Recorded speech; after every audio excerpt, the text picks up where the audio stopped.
Hoje na nossa liturgia, nós celebramos a ceia do Senhor. Eu era pequenininho e esse momento na igreja, lá onde eu cresci, era chamado de Santa Ceia. E eu ficava assim, né? Era um momento bem, quase que enigmático. E lá onde eu cresci, né? As pessoas que participavam da ceia tinham uma orientação e ia todo mundo de preto. E cantavam canções muito assim, bem, diríamos hoje aqui, né? Bem para baixo, né? Bem fúnebres até. E eu olhava para aquilo pequenininho, né? E aquele momento para mim era um momento de tristeza, né? Tal. Depois eu fui entendendo os costumes, a quem goste de que seja assim, desse jeito, mas eu fui entendendo a Santa Ceia de outra maneira, Eu passei a ver a ceia não como um momento de um funeral, né? Não estávamos sepultando Jesus, e nem estávamos ali chorando pela sua morte. Nós estávamos aqui para nos lembrar dele. E eu queria pegar o texto, eu gosto desse texto aqui de Lucas, capítulo 22. Se você tem a sua Bíblia aí em casa, pode abrir. Eu vou abrir na nossa versão a mensagem. Se você não tem, me acompanha aqui. Eu vou ler esse trecho da preparação da ceia pascal. A Páscoa era uma festa judaica, e até hoje é uma festa muito importante para os judeus, que sempre celebrou um ato na história, um momento histórico para o povo de Israel. É um momento em que o povo sai da escravidão do Egito e sai para a peregrinação rumo à Terra Prometida. E um elemento marcante para a saída do povo foi quando lá o registro, né, de Êxodo diz que um cordeiro deveria ser morto e o sangue do cordeiro deveria ser colocado nos umbrais das portas, e ali o anjo passaria e não eliminaria os primogênitos daqueles que tinham a marca, porque seriam supostamente do povo de Israel. Eu não sei, dos judeus, né? Eu não sei se algum egípcio foi nessa onda também e marcou. O texto não diz, não vai nesses detalhes, mas fato é que o povo sai, e sai às pressas, porque Faraó, lembrem-se, o texto diz que endurecia o seu coração constantemente, e nunca deixava, se você fizer isso eu deixo, e Moisés ia lá e fazia e tal. Se você não deixar agora, Deus vai mandar a praga tal, e aí o Faraó dizia que ia mandar, não mandava, vinha outra praga, enfim, a história está lá, depois você pode ler. E aí, o que acontece? O povo sai e é liberto, e consegue a libertação, e consegue a sua caminhada, e chega à Terra Prometida, e mais à frente se consolida como nação, e mais recentemente, em 1948, Israel se consolida como um país autônomo, né? E hoje se celebra a mesma Páscoa, a saída da escravidão. Por que nós, os cristãos, tomamos esse ato da Páscoa, essa festa da Páscoa emprestada para nós? Porque Jesus é aquele cordeiro, representa aquele cordeiro que que marcou a vida de um povo inteiro, de uma nação inteira, para dizer o seguinte: vocês podem sair da escravidão para a liberdade. E em Jesus, vocês podem sair da morte para a vida. Eu vou ler aqui o texto e você pode me acompanhar aí em casa. A ceia da Páscoa. A festa dos pães sem fermento, que era... A Páscoa dos judeus dura em torno de 8 dias. E tinha ali um dia específico, né, para aquele jantar. São jantares sucessivos. A festa dos pães sem fermento, também chamada Páscoa, estava próxima. Os principais sacerdotes e líderes religiosos procuravam um meio de se livrar de Jesus, mas com medo do povo, queriam fazer isso sem alarde. Foi quando Satanás entrou em Judas, chamado Iscariote. Ele era um dos 12. Deixando os demais, ele se aconselhou com os principais sacerdotes e com os guardas do templo a respeito de como poderia trair Jesus. Eles não conseguiram acreditar na sorte que estavam tendo e concordaram em pagar-lhes bem. Judas lhes deu sua palavra e começou a procurar um meio de trair Jesus, mas longe da vista da multidão. O dia dos pães sem fermento chegou, quando o cordeiro era sacrificado. Então Jesus pediu a Pedro e João, os amigões do peito: vamos preparar a Páscoa, vamos comer a ceia juntos. Eles perguntaram: onde queres que preparemos a ceia da Páscoa? Ele disse: fiquem de olhos abertos. Quando entrarem na cidade, um homem com um jarro de água encontrará vocês. Sigam-no. Perguntem ao proprietário da casa em que ele entrar. O mestre quer saber em qual aposento ele poderá comer a ceia da Páscoa com seus discípulos. O homem mostrará a vocês uma sala no 2º andar, espaçosa, limpa e arrumada. Façam ali os preparativos. Eles saíram, encontraram tudo como ele disse que encontrariam e prepararam uma ceia. Quando chegou a hora, ele se sentou com os apóstolos e declarou: vocês não fazem ideia de quanto desejei comer essa ceia com vocês antes de começar o grande sofrimento da minha missão. Será a última ceia, até que todos a comamos outra vez no reino de Deus. Tomando o cálice, ele o abençoou e disse: tomem e distribuam-no entre vocês. Não beberei vinho outra vez até que venha o reino de Deus. Tomando o pão, ele o abençoou, partiu e deu a eles, dizendo: isto é o meu corpo, dado por vocês. Comam-no e se lembrem de mim, em memória de mim. Ele fez o mesmo com o cálice após a ceia, dizendo: este cálice é a nova aliança no meu sangue, derramado por vocês. Vocês sabiam que a mão daquele que vai me trair está aqui nesta mesa? É certo que o Filho do Homem irá trilhar um caminho já estabelecido.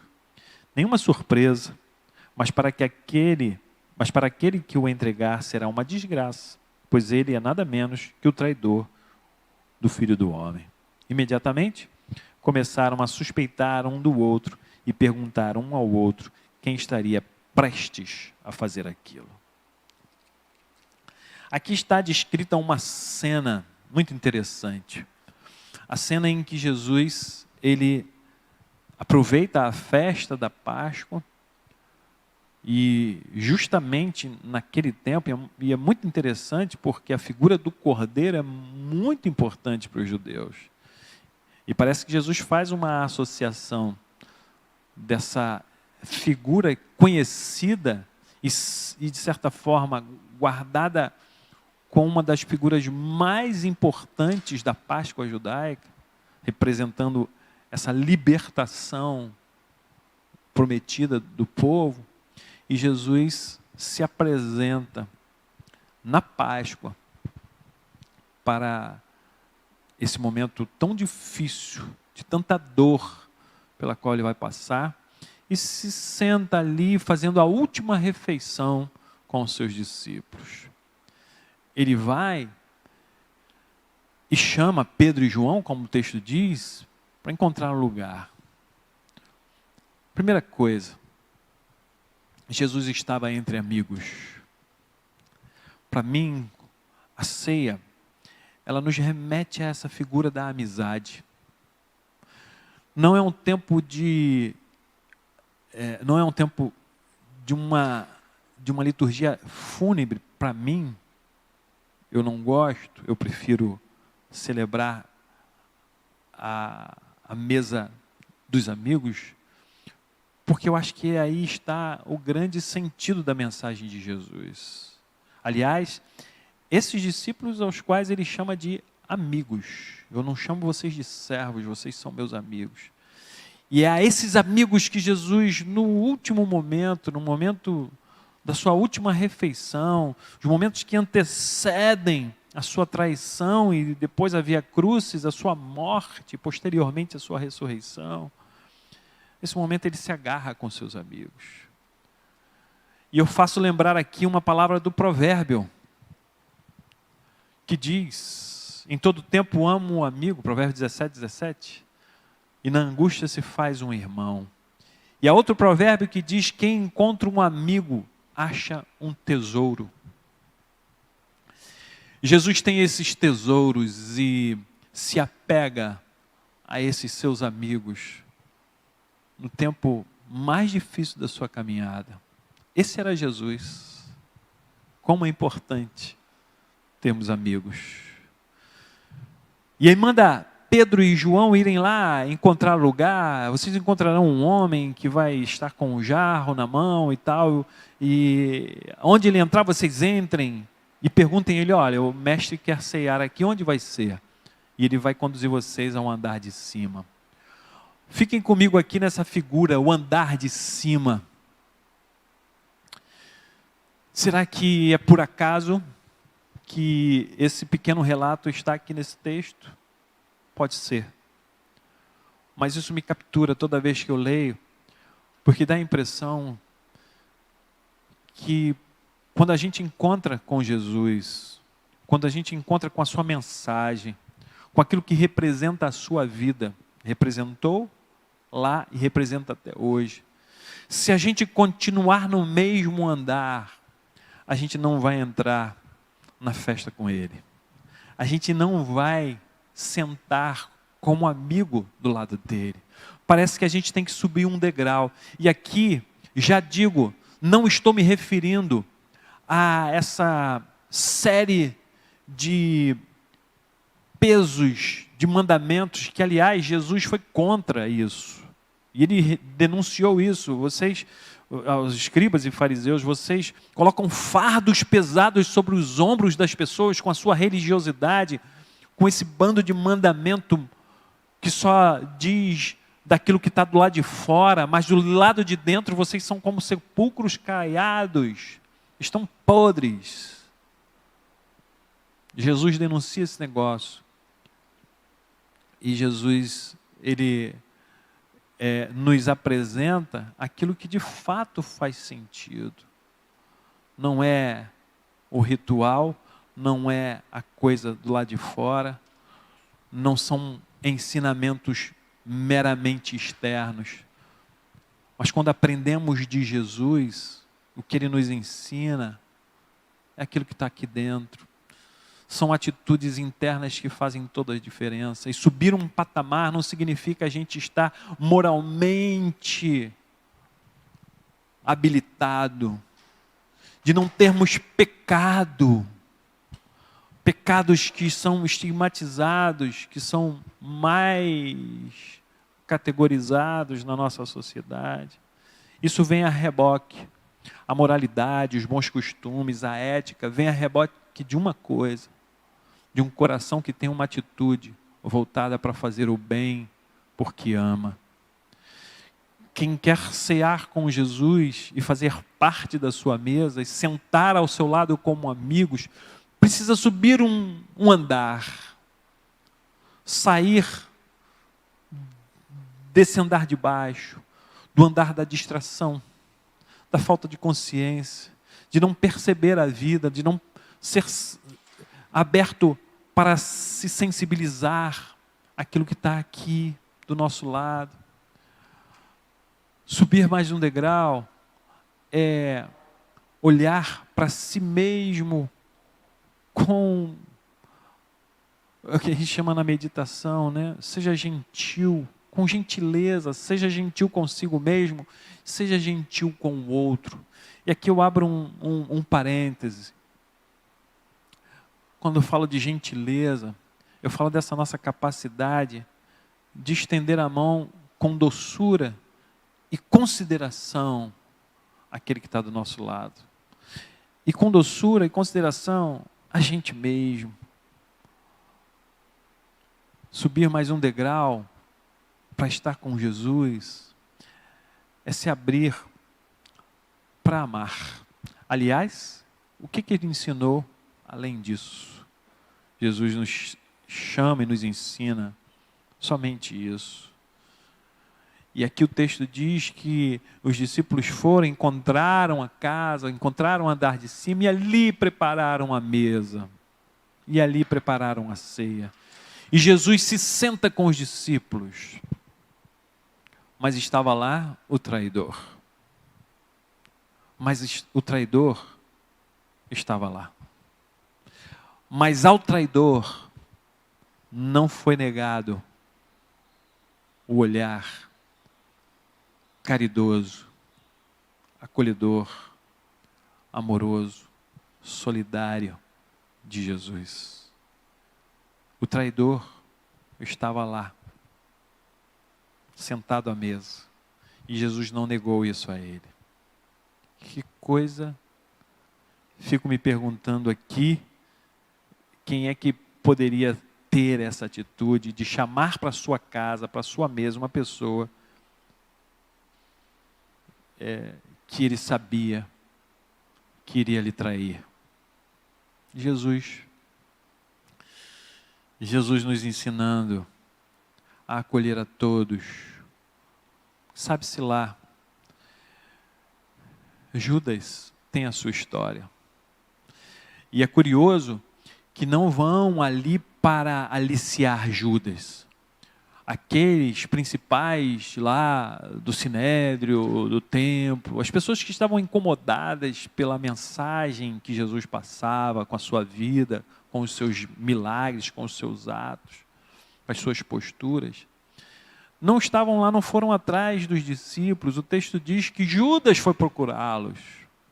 Judas foi lá e eles ficaram tão assim, caramba, caiu do céu um cara que quer trazer e denunciar aqui aquele que a gente está caçando, Jesus. E isso acontece. Mas Jesus continua com a ceia, dá aos seus discípulos, e para mim aqui está a grande cereja do bolo dessa mensagem da ceia que hoje a gente celebra. Aqui estão os elementos simbolizando isso. O pão, a uva que se transforma em vinho, o pão que é cortado e dado aos discípulos, o cálice que é distribuído.